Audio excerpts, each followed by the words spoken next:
নমস্কার বন্ধুরা, আমি বঙ্গীয় শিক্ষক ও শিক্ষাকর্মী সমিতির সহ সাধারণ সম্পাদক স্বপন মণ্ডল আপনাদের কাছে আরেকবার এলাম। বিষয়টা হচ্ছে যে বর্তমান পরিস্থিতিতে শিক্ষক সমাজের প্রতি, শিক্ষাকর্মীদের প্রতি আমাদের কিছু বক্তব্য তুলে ধরার প্রয়োজন আছে বলে আমরা মনে করছি। বিশেষ করে এই নভেম্বর মাস, ঠিক এক বছর আগে এই অক্টোবর নভেম্বর মাসটা খুব আমাদের রাজ্যে একটা উত্তাল সময় ছিল, বিশেষ করে শিক্ষা আন্দোলনের ক্ষেত্রে। আজকে আমরা যে বিষয়গুলো নিয়ে একটু বার্তা দিতে চাই সেটা হচ্ছে যে আমাদের রাজ্যে বর্তমানে ট্রান্সফারটা নিয়ে একটা শিক্ষাকর্মীদের মধ্যে উদ্দীপনা শুরু হয়েছে জানেন। আমি মূলত বলছি যে সেকেন্ডারি, হায়ার সেকেন্ডারি এবং আপার প্রাইমারি স্কুলগুলোর কথা বলছি, তার শিক্ষক শিক্ষিকাদের কথা বলছি, শিক্ষাকর্মীদের কথা বলছি। আর ঠিক গত বছর এই সময়ে যে বিষয়টা নিয়ে সবচেয়ে বেশি বিতর্ক হয়েছিল সেটা হচ্ছে স্টাফ প্যাটার্ন নিয়ে। আমি এটা শুরু করার আগেই একটা কথা আমি উল্লেখ করতে চাই। সর্বজন শ্রদ্ধেয় গোপালকৃষ্ণ গোখিল বলেছিলেন যে what Bengal things today, India things tomorrow. ঠিক একইভাবে আমি বলতে চাই যে শিক্ষা আন্দোলনের ক্ষেত্রে what BTEA, Bengal teachers and employees association, Bangla থেকে যেটা আমরা বলি বঙ্গীয় শিক্ষক ও শিক্ষাকর্মী সমিতি, what BTEA things today, others things after several years. মানে আমি যেটা বলতে চাইছি যে বঙ্গীয় শিক্ষক ও শিক্ষাকর্মী সমিতি এখন যেটা ভাবে সেটা কয়েক বছর পরে বাকিরা ভাবতে শুরু করে আর কি। কেন এই কথাটা বললাম আমরা? না, আপনারা জানেন যে আমাদের রাজ্যে 3 ইয়ার্স গ্র্যাজুয়েশনটা ইন্ট্রোডিউস করতে অনেক সময় লেগেছিল। বাকি শিক্ষক সংগঠন কি বলেছিল জানি না আমরা, কিন্তু আমি আমার শিক্ষা আন্দোলনের শুরু থেকেই দেখে আসছি যে BTE কিন্তু এই দাবিটা তুলেছিল যে 3 ইয়ার্স গ্র্যাজুয়েশন করা হোক, 2 ইয়ার্স গ্র্যাজুয়েশনটা ভারতবর্ষে কোথাও চলে না। অবশেষে সেটা চালু হয়েছে, মানতে বাধ্য হয়েছে। স্টাফ প্যাটার্ন নিয়ে আমরা যখন গত বছর স্টাফ প্যাটার্নটাকে আমরা সমর্থন করলাম, মূলত দুটো জিনিসকে সামনে রেখে। আমরা জানি যে শিক্ষকদের কাছে সবচেয়ে বড় ইস্যু এখন সেটা হচ্ছে জানেন আপনারা যে স্টেট লেভেলের রিক্রুটমেন্ট হওয়ার ফলে বিভিন্ন জেলার শিক্ষকরা বহু দূরে তারা পোস্টিং পেয়েছেন। তো তাদের বাড়ির কাছাকাছি আসার প্রয়োজন আছে বলে আমরা মনে করি। কারণ বাড়ির খুব কাছাকাছি না থাকলে মানে হোল হার্টেডলি এফোর্ট দেওয়াটা খুব কষ্টকর এবং মানসিকভাবে সেটা সম্ভব নয়। তো আমরা এটাকে ভেবে এবং নতুন যাতে নিয়োগটা হয়, সেই নিয়োগের জন্য যে ভ্যাকেন্সি দরকার, আপনারা জানেন যে এখন NCTর গাইডলাইন অনুযায়ী 3টে ক্যাটাগরিতে ভাগ করে নিয়োগ করতে হবে: আপার প্রাইমারি, সেকেন্ডারি এবং হায়ার সেকেন্ডারি। হায়ার সেকেন্ডারিকে নিয়ে তো কোনো বিবাদ নেই, কিন্তু মূলত নর্মাল সেকশন আমাদের রাজ্যে একটা অদ্ভুত ব্যাপার চালু ছিল বহুদিন ধরে। নর্মাল সেকশন, সেটাকে কেন আপার প্রাইমারি এবং সেকেন্ডারিতে ভাগ করা হবে এটা নিয়ে অনেকে বিতর্ক তোলেন। আমরা প্রথম থেকেই বলে আসলাম যে পদের বিভাজন না ঘটালে, এবং আমরা বারবার করে এটাও বলেছিলাম যে এই বিভাজন যেটা হচ্ছে সেটা কিন্তু এখন অ্যাপ্লিকেবল নয়। যখন রিটায়ার করবে, মানে যখন অবসর গ্রহণ করবে, তখন একটা নর্মাল পোস্টে যেটা PG বা অনার্স PG পোস্ট আছে সেটা গ্র্যাজুয়েট হয়ে যাবে। তো স্বাভাবিকভাবে আমাদের রাজ্যে কিছু শিক্ষক সংগঠন আছে এবং কিছু মঞ্চ গজিয়ে উঠেছে, তারা এটাকে চরমভাবে বিরোধিতা করতে লাগলো। এবং আমরা যেহেতু সমর্থন করেছি, আমাদেরকে বিভিন্নভাবে সোশ্যাল মিডিয়াতে আক্রমণ করতে শুরু করলো এবং সেই আক্রমণটা শালীনতা সমস্ত সীমাকে লঙ্ঘন করেছে। আপনারা নিশ্চয়ই দেখেছেন, সোশ্যাল মিডিয়াতে যারা আছেন তারা দেখেছেন, বিশেষ করে এই ফেসবুক গ্রুপগুলোতে আর কি কুৎসিতভাবে আক্রমণ করা হয়েছে। কিন্তু সময় পরিবর্তন হলে মানুষ একটা সময় বুঝতে পারে, যদি কোনো ভুল করে সে ভুলটাও বুঝতে পারে, শুধরে দিতে পারে আর কি। এখন যখন সরকার ট্রান্সফার পোর্টালটা খুলে দিয়েছে আমাদের দাবি মেনে, অনলাইন ট্রান্সফার পোর্টালটা মিউচুয়াল, তখন জটিলতা যেটা দেখা দিল, তাকে কেন্দ্র করে যে পরিস্থিতিটা তৈরি হয়েছে, এখন কিন্তু শিক্ষকরা বুঝতে পারলেন যে স্টাফ প্যাটার্নের কী প্রয়োজনীয়তা ছিল, কেন স্টাফ প্যাটার্নটাকে আমরা সমর্থন করেছিলাম। এটা না বুঝে কিছু লোক উল্টো পাল্টা মানুষকে বোঝাতে শুরু করলেন, শিক্ষকদের বোঝাতে শুরু করলেন, বিশেষ করে শিক্ষিকাদের বোঝাতে শুরু করলেন যে আপনাদের অবনমন ঘটানো হবে, আপনাদের ডিগ্রেডেশন করে দেওয়া হবে, আপনাদের মাইনে কমিয়ে দেওয়া হবে, নতুন বেতন কমিশন যেটা আসছে তাতেও মাইনে কমিয়ে দেওয়া হবে। এইসব বিভ্রান্তিমূলক মিথ্যা প্রচার করে শিক্ষকদের একটা ভুল পথে পরিচালিত করলো। তো আমরা মনে করি যে শিক্ষক সমাজের কাছে সেই বার্তাটা আমরা দিতে চাই যে এখন যা পরিস্থিতি দাঁড়িয়ে আছে, এখন কিন্তু নর্মাল সেকশনের অনেক পিজি টিচার তারা আপার প্রাইমারিতে যেতে কিন্তু তাদের আপত্তি নেই। আবার আমি বলছি, আমার কাছে অনেকেই এরকম রেগুলার ফোন করছেন, তারা অনুরোধ করছেন আমাদের কাছে যে উচ্চ মাধ্যমিকের শিক্ষক যারা তারা তারাও ট্রান্সফারের স্বার্থে, তারা বাড়িতে ফিরে কাছাকাছি চলে আসার স্বার্থে, তারা এমনকি উচ্চ প্রাথমিকে যেখানে অনার্স পিজি পোস্টে কেউ যদি কাজ করে থাকেন তার সঙ্গেও কিন্তু আপোষ বদলে নিতে রাজি হয়ে যাচ্ছেন এবং আমাদেরকে অনুরোধ করছেন যে আমরা যাতে শিক্ষা দপ্তরকে এটা বোঝাই, এটা রাজি করাই। এবং আপনারা জানেন যে এই ট্রান্সফারকে কেন্দ্র করে আবার কিছু মঞ্চ গজিয়ে উঠেছে।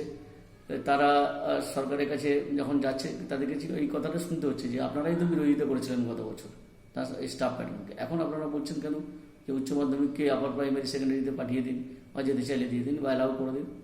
তাহলে বিষয়টা এমন দাঁড়ালো কি যে আমার নিজের স্বার্থ যখন জড়িত আছে তখন কিন্তু আমি এটা মেনে নেব।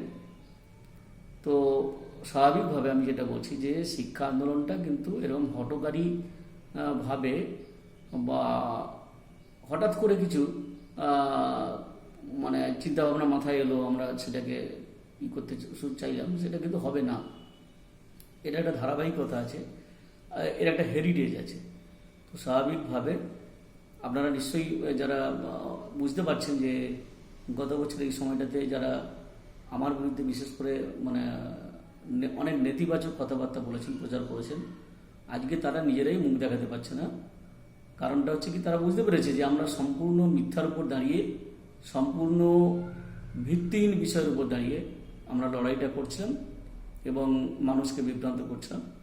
আজকে আমি বিশেষ করে নতুন প্রজন্মের শিক্ষকদের আমি বলবো যে শিক্ষা আন্দোলনটা কিন্তু মানে ওই অন্যান্য যে ক্ষেত মজুর বলুন বা কৃষক সভা বলুন বা মুটিয়া মজুর ইউনিয়ন এইসব যেগুলো আছে আর কি, তাদের মতো নয়।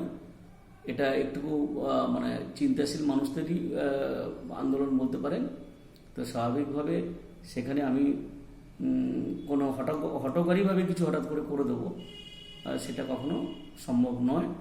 আগামী দিনে কোনো কিছু করতে গেলে অনেক চিন্তা ভাবনা করে সিদ্ধান্ত নিতে হবে। তার সাথে সাথে আমরা যেটা বলি যে ট্রান্সফার সংক্রান্ত যে বিষয়টা দাঁড়িয়েছে, আমরা চেষ্টা করব যে এটাকে যাতে আরও বেশি স্বচ্ছ করা যায়, সেটা সরকারের কাছে সেটা এই অ্যাপিলটা আমরা নিয়ে যাচ্ছি, অলরেডি গিয়েছি আমরা। তার সঙ্গে সঙ্গে আগামী দিনে আরও চেষ্টা করব যাতে স্বচ্ছ হয়। অনলাইন ট্রান্সফারে যখন হবে বলে আমি বলেছিলাম, তখনও অনেক লোক কিন্তু বিদ্রুপ করেছে। এখন তারাই কিন্তু আমার সঙ্গে যোগাযোগ করেন যে না, আপনি যেটা বলেছিলেন সেটা ঠিক, এবং অনলাইন ট্রান্সফার কয়েকদিনের মধ্যেই পোর্টাল খুলে দেবে, তখন আপনারা নিশ্চয়ই অ্যাপ্লাই করতে পারবেন। এই স্টাফ প্যাটার্নের যে ব্যাপারটা আমি বারবার করে বলছি যে এটা কিন্তু সবাইকে মেনে নিতে হবে।